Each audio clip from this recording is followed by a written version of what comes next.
Kamar yadda mutane suka sani, wasu sirrika na masana'antar Kannywood ba ma so mu dinga fito da su sai ya zama dole. Wannan magana tsakanin Rarara da ta faru da shi da wannan mawaƙi Naziru Sarkin Waƙa. Sai kuma tsakanin Rarara da shi da wannan babban producer, babban darakta Abdul Ahmad mai kwashewa. Rigingimu ne dai wanda sun hautsine, wanda bai kamata mu dinga fito da abubuwan ba don muna neman maslaha ba.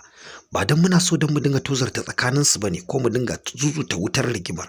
A'a, muna yi ne don a samu maslaha ko a samu wasu manya irin su Adam E Zango, irin su Ali Nuhu da sauran irin su Afa Kalla. Shugaban hukumar tace fina-finan Hausa su shiga cikin wannan magana don ƙazamar rigima ce. Kamar yadda aka sani, Abdul Ahmad mai kwashewa da yaran Rarara ne. Ma'ana duk inda za su je tare da wannan mawaƙi Rarara suke zuwa.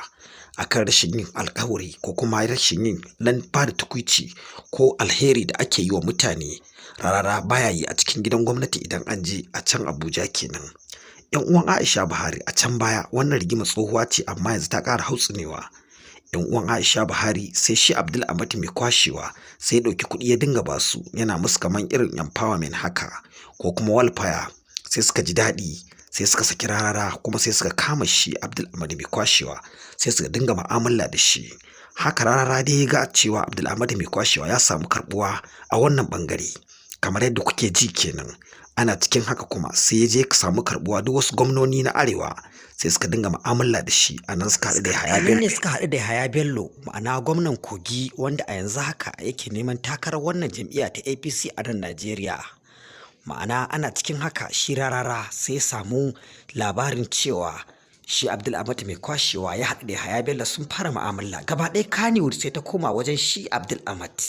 Ya dinga karɓo motoci da manyan kuɗaɗe, yana zuwa yana sa gasar waƙa, ana yin wa Yahaya Bello wannan waƙoƙi akan neman takarar shugaban ƙasa a wancan lokacin.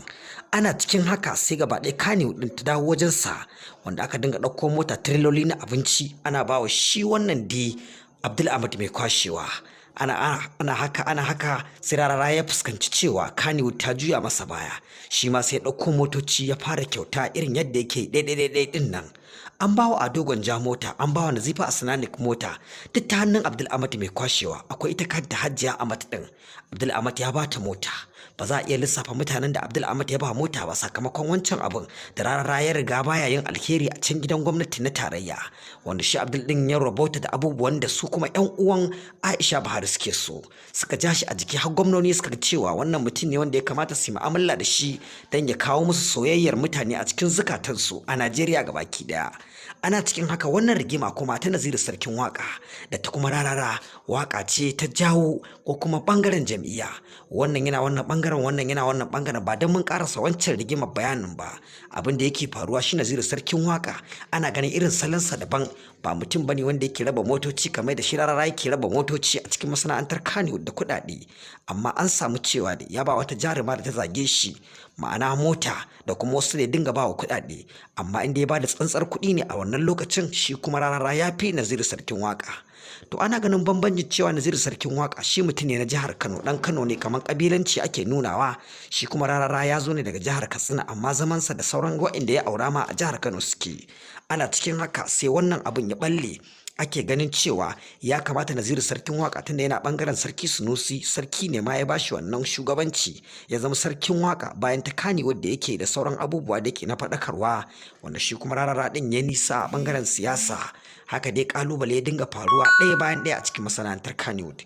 Kada ku manta ku danna subscribe, za mu ci gaba da kawo muku labarai ba don sun ƙare ba. Ku danna subscribe, ku danna ƙararrawa.